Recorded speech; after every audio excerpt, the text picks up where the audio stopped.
When we knew we were going to have a little girl, we were like, oh, it's Liv.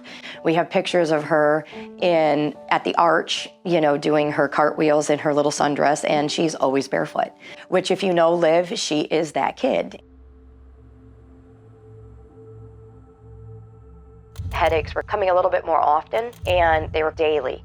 A kaleidoscope vision, like she's trying to see through stained glass. She just could not memorize. We've got the ocular migraines, we've got the working memory disability.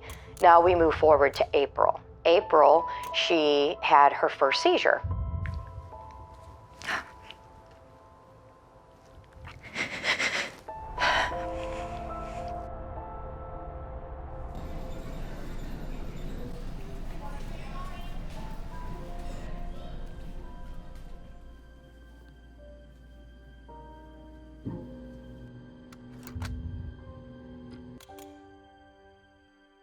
It's significant because of its location. It is pressing up against the main artery that was feeding the brain blood, and it was at the nape of the neck. It could be worse, and it could wind up being a brain aneurysm or a stroke.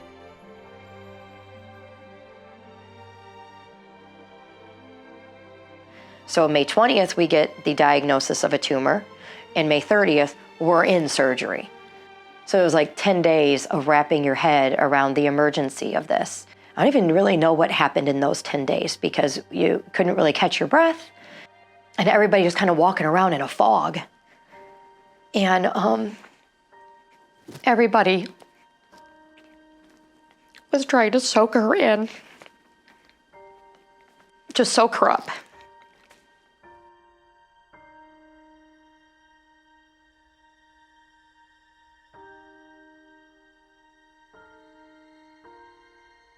When she had to have her mask made and you realized that she was going to be strapped to a board and that she had to be so still and couldn't move.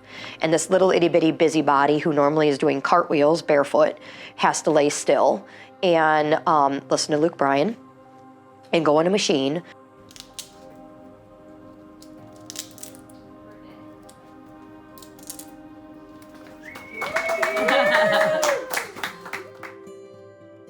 But when treatment came to an end and we were done, then we were approached by Children's Miracle Network to allow Liv to be an ambassador.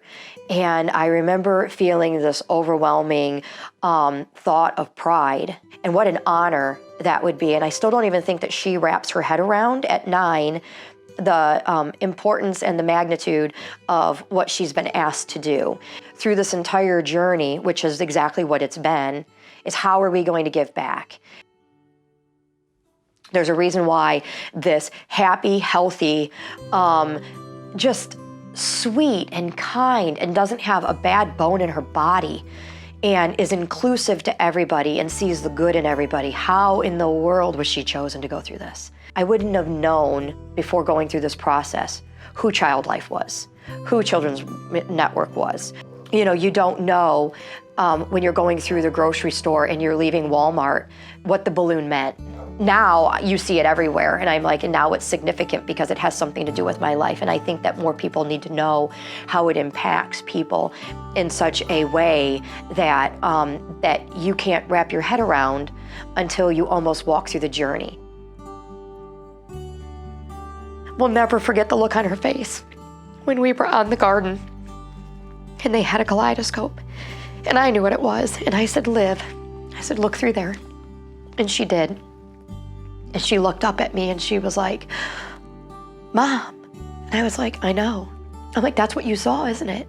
And she was like, yes. I said, that's a kaleidoscope.